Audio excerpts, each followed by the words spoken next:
Hi everyone, welcome to my third and final vlog for Module 7108 of the St. Mary's University MSc Course in Strength and Conditioning. The theme is Coaching Philosophy. Throughout, I will split the content in three distinct topics: Introduction to Coaching Philosophy and its importance in S&C, my approach to coaching, and reasoning and scientific base behind my coaching rationale. So, coaching philosophy has been described by several authors as the foundation which guides the overall practice of a coach, generally based on personal values and principles with the ultimate goal of a player development on and off the field. But why is it important and how could it influence the outcomes? Well, it has been shown that the strong bond between a coach and its athlete will be linked to higher levels of athletic performance by influencing the motivation and commitment of the athletes. This is not exclusive to younger players and minor competitions, since it has been shown that even elite-level athletes and teams highly benefit from an humanistic and interpersonal dimension in coaching. Moving on to the second topic, my approach to coaching is clearly influenced by my main role as a physiotherapist. Dealing with injured or impaired persons and athletes represents a different challenge, since being in such condition will understandably impact psychological factors such as sadness, anger, or frustration. Undoubtedly, it is required from me an immediate sense of empathy and goodwill. Nevertheless, it is our job and responsibility to make sure that this person gets better, and in order to achieve this, I will always make clear that I require a high level of commitment and hard work from them. Also, I praise to keep values such as mutual respect and honesty as necessary during my sessions. If I can get this from my athletes, I will start to show another characteristic of mine, which is flexibility. I am completely open to changing continuously my coaching style based on the way the person who is in front of me acts. Most of the time, I prefer to build my sessions as reciprocal, facilitating their self-reliance. However, this can be quickly changed to a more command-like approach if the circumstances change. This makes it clear that my athletes or patients' personal characteristics largely influence how I'm going to communicate.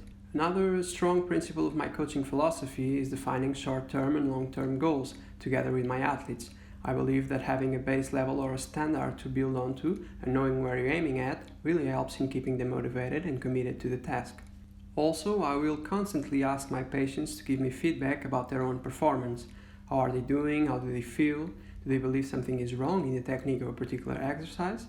Making them active in the process allows them to keep that information. Mostly, I plan to give them the ability to be self-aware of the process of rehabilitation and training. Lastly, I am young, only at 23 years old, with short-timed experience, so I cannot say that my coaching philosophy has changed much, although it is likely to do so since this is exactly one of the characteristics described by Cushion in 2007. Okay, so moving on to the last topic, which takes a closer look at the reasoning behind my coaching rationale, I hoped I could say that my approach has a large scientific-based influence. However, I believe that I have developed this style based on my previous experience as an athlete and also based on my education. Nevertheless, I will try to use some scientific research to analyze my methods. Regarding psychological effects post-injury and the importance of an appropriate coaching and communicating strategy, Crossman 97 confirmed that the athletes experience negative emotional responses, which can be greatly reduced and managed through supportive and thoughtful psychological techniques by the physio, coach, and of course psychologists. Rehabilitation success is highly dependent on the connection and bond built by both parts. Also, the delineation of long-term and short-term goals has shown to be very helpful for the athlete to achieve the proposed results faster, reducing the time out of the field, as stated by Podlog in 2010. Another study conducted by Zedlak and colleagues asked elite athletes what they perceived as effective coaching behaviors that could benefit the outcomes of the training program. Remarkably, values such as respect, honesty, and caring were some of the most referred to.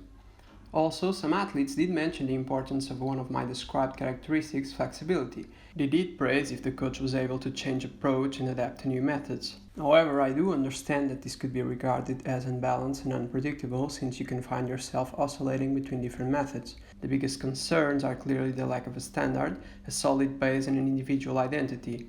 Coaches are normally really proud of their own methods and philosophies, and telling them they must change constantly is obviously hard to manage. But then again, if we thrive in helping people achieve their goals, we should be able to adapt accordingly. Now, the question is where we draw the line. Should we go over our own principles and values to help them achieve their goals? To what cost and to what rewards is it justifiable? I am also not sure. I choose to end this vlog with these questions exactly because I believe they represent the variability between philosophies that the coaches decide to apply. Okay everyone, that's it from me. Thanks for listening.